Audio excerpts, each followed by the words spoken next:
Hello. So, things in this area of AI and how it can be used by students and other people in universities is moving much quicker than we expected.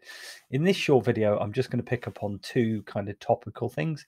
One, Chat GPT-3 and other AI tools, detectors, tools that people are creating that they say will detect content.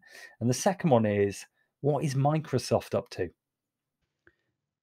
So, as mentioned, the pace of change is accelerating so quickly that you can record things in the morning and they're out of date by the afternoon. But I just want to pick up on the two issues I mentioned.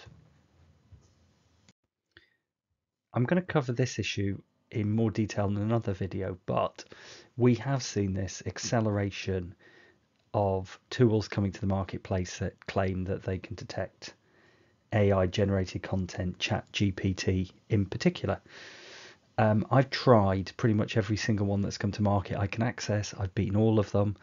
I actually got a relative who was 10 years old to beat with no instructions, a couple of them. None of them convinced me. None of them seem to actually do what they claim.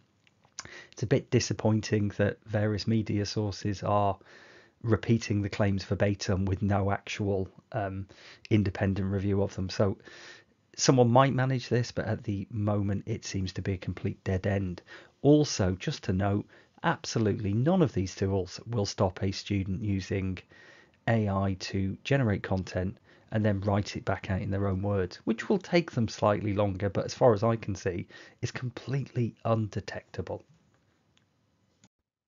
So something I've talked about previously, which I've described as electricity exists, is that all of these tools will end up being integrated into products and services from the large tech companies. So students will not head off to various websites to use these tools. They'll be in the products and services that they use. The thing that I was wrong about, actually significantly wrong about, was the speed at which this will happen. I kind of thought that we would see the moral panic happen in full first, so people going, what on earth are we going to do about all of these things? I thought we would see a government response about this and potentially a response from various accrediting bodies. And I thought, for once, normally tech outstrips regulation, and I thought regulation was going to outstrip tech. But as always, that isn't actually the case. Microsoft, just over a week ago, invested $10 billion into Chat-gpt, right? That has happened much more quickly than I would have expected. Google next week is about to announce, we think, a competitor to Chat-gpt. They've been pushed into this really by the speed and scale at which that's grown. And so much quicker than I expected, we are seeing these integrations.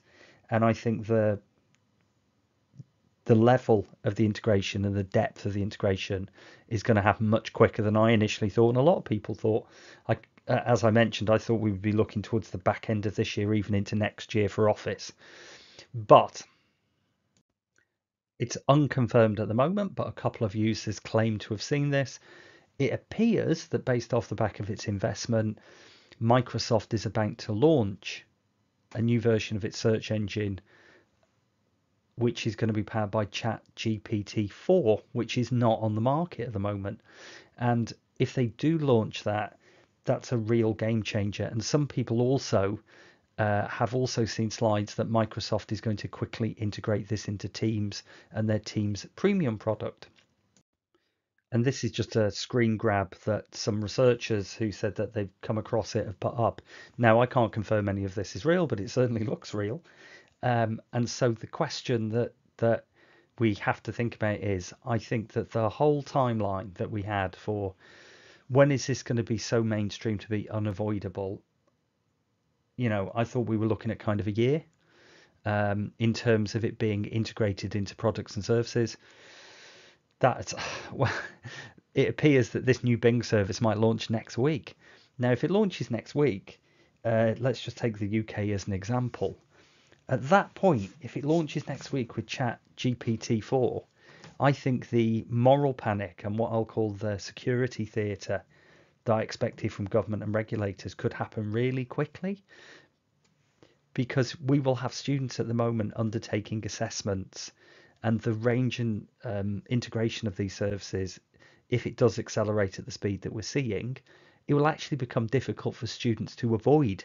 Not that students seek it out, but it will just be difficult for them to avoid using it. And what that means is that we, as educators, the window that we have to shape our practices and think about different means of assessment and what that means in terms of ethics and economics, I think that window has shrunk dramatically from what I originally thought. I thought we had a much bigger window as educators to try and shape practice in institutions. I think it's just it's vanishing in front of our eyes, and I think people are completely right when they say we have to be careful not to have a moral panic and to say that this will completely overturn everything. It won't, things never do, but it will overturn enough, quickly enough, that the attempts by some people to say, well, none of it is happening, I think is just going to look increasingly foolish. In my next video, I want to pick up on some of the more interesting conversations I've had about how AI can be used in higher education, which have, thankfully, because I'm getting really bored of AI in assessment, have moved beyond just thinking about it in terms of students using it to write assignments. And I've had some really interesting conversations about different ways that this can be integrated into practice and some of the different ethical, moral, economic questions that people have been posing to me. See you all soon.